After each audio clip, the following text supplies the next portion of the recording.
నమస్తే, welcome to our channel. నేను పద్మిని. ప్రస్తుతంతో పాటు ప్రముఖ ఆధ్యాత్మికవేత్త, లలిత ఉపాసకులు, వాస్తు జ్యోతిష పండితులు బ్రహ్మశ్రీ నానాజీ పట్నాయక్ గారు మనతో పాటు ఉన్నారు. మాట్లాడదాం. సార్ నమస్తే. సార్ శ్రీమాత్రే నమః.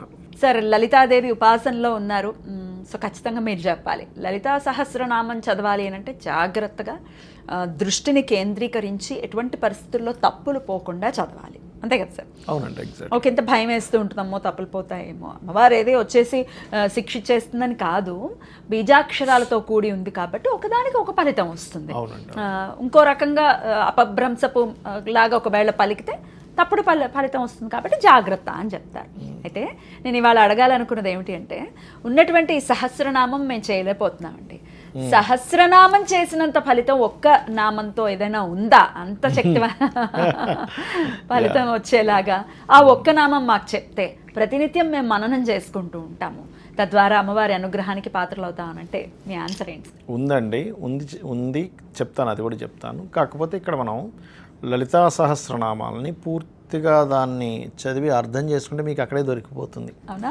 ఎలాగా అంటే, ఇప్పుడు ఒక కుండ నిండా అమృతం ఉంది, అందులో ఏ చుక్క అమృతం కాదు అని చెప్పమంటే అందులోని ప్రతి చుక్క అమృతమే, ఇది కాదు అని చూపించమనండి, చూపించలేరు. అలాగే ప్రతి నామము అమృత తుల్యమే లలితా సహస్రనామాలు. అందుకే లలితా సహస్ర రహస్య నామాలు అంటారు. ఎందుకు అంటే, ఇప్పుడు మనుషులు రచించినవి ఒక స్టేజ్.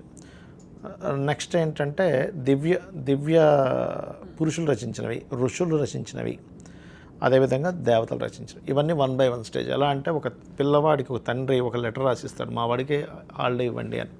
అది అంతవరకు పనిచేస్తుంది. ఇంకొక ఎమ్మెల్సీయో లేకపోతే ఒక ఎమ్మెల్యే అని ఎంపీ ఒక లెటర్ రాసిస్తే అది కొంతవరకు పనిచేస్తుంది. సీఎం గారు ఒక సంతకం పెట్టిస్తే అది కొంతవరకు పవర్. పిఎం గారు సంతకం పెడితే ఒక రకంగా ఉంటుంది. అదే కానీ ఇంట్లో ఉండే తండ్రి కనుక సంతకం పెట్టేసి ఇది పిఎంలా పనిచేయాలంటే ఎలా పనిచేయదో, మంత్రానికి కూడా సాక్షాత్ అమ్మవారిలో నుంచి వసిన్యాది వాగ్దేవతలు బయటకు వచ్చి చెప్పినటువంటిది. ఇందులో మీరు చూడండి, విశ్వంలో మనకి అన్ని రిలేషన్స్ కంటే గొప్ప రిలేషన్ ఏంటంటే తల్లి. మీరు చూడండి, ఎనీ ఇది.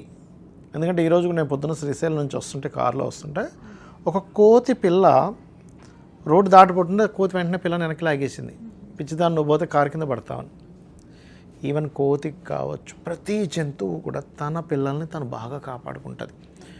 మాతృత్వంలో ఉన్నటువంటి గొప్పతనం అది. అందుకే మన వాళ్ళు అమ్మ అనే భావనతో నువ్వు అమ్మవారిని ప్రార్థించు అని చెప్తూ ఉంటారు. ఈ మొత్తం నామాల్లో, లలితానామాల్లో మొట్టమొదటి నామమే అమ్మ, శ్రీమాత. శ్రీ మహారాజ్ని, శ్రీమత్ సింహాసనేశ్వరి. అందుకని శ్రీమాత్రే నమః, మించినటువంటిది లేదు. నువ్వు తల్లి అని ఫీల్ అయ్యావంటే ఇంక అన్నీ చూసుకుంటుంది. అబ్బా, గూస్ బంప్స్ వస్తున్నాయి నాకు. ఎందుకంటే అసలు నువ్వు నల్లగా ఉన్నావా, తెల్లగా ఉన్నావా, పొట్టిగా ఉన్నావా, పొడువుగా ఉన్నావా, నువ్వు చదువుకున్నావా లేదా, నువ్వు నాకేమైనా తెచ్చి పెడతావా, ఒక కొడుకు నాకు బాగా తెచ్చి పెడతావు, ఇంకో కొడుకు బాగా, అలా ఏముండదు. అందరినీ ఒకలాగే చూసేటి. ఎవరికో మాతృదోషాలు ఉంటే అలాంటి వేరియేషన్స్ 1 కోటి మందిలో ఒకరికి ఉంటాయి, నేను కాదనట్లేదు.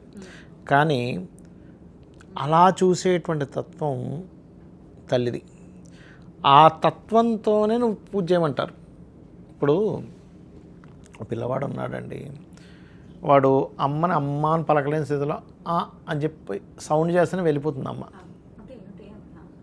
అంతే కదా, ఏమైంది ఇంట్లో లేచాడు ఏంటని. అంతేగాని నువ్వు పేరు పెట్టి పిలిస్తే, నేను ఇంత క్లియర్గా పిలిస్తే నేను పలుకుతా అందు.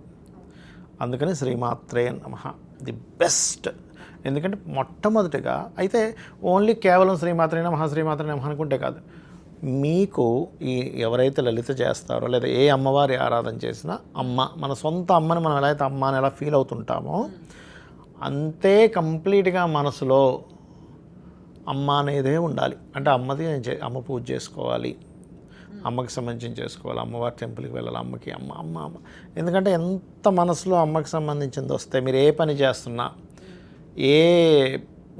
ఒక ఇన్వెస్ట్మెంట్ చేస్తున్నారు, లేకపోతే ఒక స్కూల్లో పిల్లల్ని జాయిన్ చేస్తున్నారు, చెప్పుకోవడం రావాలి ఫస్ట్ అమ్మవారికి. అమ్మ, నేను ఇవాళ ఇది చేయబోతున్నాను, లేకపోతే నేను ఇన్వెస్ట్మెంట్ చేయబోతున్నాను, నేను ఇది ప్రారంభించబోతున్నాను, నేను ఈ జాబ్లో జాయిన్ అవ్వబోతున్నాను అమ్మ. ఎప్పటికప్పుడు మీరు కనుక కమ్యూనికేట్ చేసుకోగలిగితే పక్కనే ఉండి తను ప్రతిదీ కూడా ఒక పిల్లని ఎలా అయితే ఒక జీవి చూస్తుందో సేమ్ యాజ్ ఇట్ ఈజ్ అలాగే మనల్ని కాపాడుతూ ఉంటుంది. అద్భుతం. ఇంకింతకన్నా ఏం కావాలి? తనే పక్కనుంటే మనకి ఏ కష్టం వస్తే ఏమిటి? మరి అదొక్క నామం గొప్పది కదండి. ఇవన్నీ ఎందుకు చెప్పారు 1000 నామాలంటే నీకు తెలియాలిగా, అసలు అమ్మవారు ఎలా ఉంది అనేది తెలియాలిగా. అమ్మ ఇంట్లో పనే కాకుండా జాబ్కి కూడా వెళ్తుంది. అమ్మో నిజమా, అమ్మ జాబ్కి వెళ్తుందా, అక్కడ ఎంత కష్టపడుతుందో తెలుసా, ఎంత కష్టమైన పని చేస్తుందో తెలుసు అన్నప్పుడు అమ్మ గురించి తెలిసి మనం ఎంత ఇదవుతాం. అమ్మ ఒకరోజు కూర్చోబెట్టి చెప్పింది అనుకోండి, అరే నేను మీ నాన్నగారికి అనారోగ్యమైందిరా, మొత్తం నేనే 2 సంవత్సరాలు నేనే చూసుకున్నాను, ఒక తెలియని గౌరవం వస్తుంది 100%. అట్లాగే అమ్మవారు ఏ ఏ రూపాల్లో ఉందో చెప్పేది లలితా సహస్రనామాలు. అందుకని అన్ని నామాలు మనం చేస్తాం. అయితే ఫస్ట్ లైన్ కూడా చదువుకోవచ్చు అన్నారు కదా, శ్రీమాత శ్రీ మహారాజ్ని శ్రీమత్ సింహాసనేశ్వరి అని, అదొక్కటి శ్రీమాత్రే నమః. మళ్ళీ అలా చదువుకోవచ్చు.